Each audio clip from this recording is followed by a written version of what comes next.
Fix પગાર કર્મચારીઓ માટે એક મોટા ખુશખબર સામે આવ્યા છે. ફિક્સ પગારની નોકરીનો અનુભવ હવે માન્ય ગણવામાં આવશે તેવી અપડેટ સામે આવી છે. કાયમી ભરતીમાં હવે ફિક્સ પગારની નોકરીનો અનુભવ પણ માન્ય ગણાશે. રાજ્યની સરકારી યુનિવર્સિટીઓમાં પ્રોફેસર અને અન્ય ઉચ્ચ પદોની ભરતી નિયમોમાં ઐતિહાસિક સુધારો ફેરફાર કરવામાં આવી રહ્યો છે. નમસ્કાર મિત્રો, સ્વાગત છે તમારું અમારી યુટ્યુબ ચેનલ.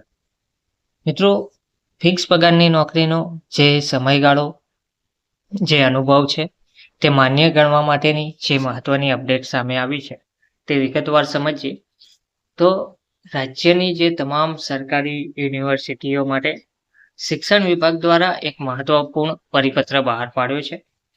આ પરિપત્રમાં જણાવવામાં આવ્યું છે કે જે ભરતી છે તેના નિયમોમાં, સરકારી ભરતી નિયમોમાં મોટો સુધારો કર્યો છે.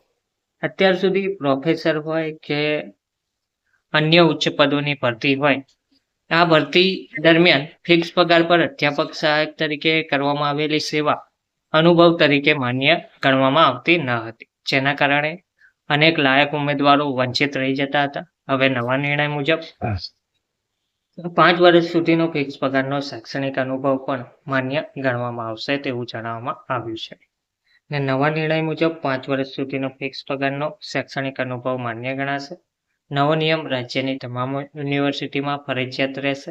આ નિર્ણયનો આધાર અગાઉ સૌરાષ્ટ્ર યુનિવર્સિટી સંદર્ભે અપાયેલા અભિપ્રાય પર રાખવામાં આવ્યો હતો. હવે તે જ અભિપ્રાયનો અમલ રાજ્યની તમામ 14 મુખ્ય સરકારી યુનિવર્સિટીમાં ફરજિયાત કરવામાં આવ્યો છે. શિક્ષણ વિભાગે સ્પષ્ટ આદેશ આપ્યો છે કે ભરતી પ્રક્રિયામાં ચાલતી વિસંગતતા દૂર કરી સમાનતા જાળવવામાં આવે. આ નવો નિયમ Gujarat university, MS university, Hemchandracharya ઉત્તર ગુજરાત યુનિવર્સિટી, દક્ષિણ ગુજરાત યુનિવર્સિટી તેમજ બાબા સાહેબ આંબેડકર ઓપન યુનિવર્સિટી સહિતની તમામ સરકારી યુનિવર્સિટીમાં લાગુ પડશે. ફિક્સ પગારે સેવા આપતા અધ્યાપક સહાયકોને ન્યાય મળશે. શિક્ષણવિદોના મત મુજબ આ સુધારાથી લાંબા સમયથી ફિક્સ પગારે સેવા આપતા અધ્યાપક સહાયકોને ન્યાય મળશે અને ઉચ્ચ પદોની ભરતીમાં તેમની તક વધશે. સાથે સાથે ભરતી પ્રક્રિયા પારદર્શિકતા અને સમાનતા પણ સુનિશ્ચિત થશે તેવી માહિતી મળી રહી છે. ધન્યવાદ.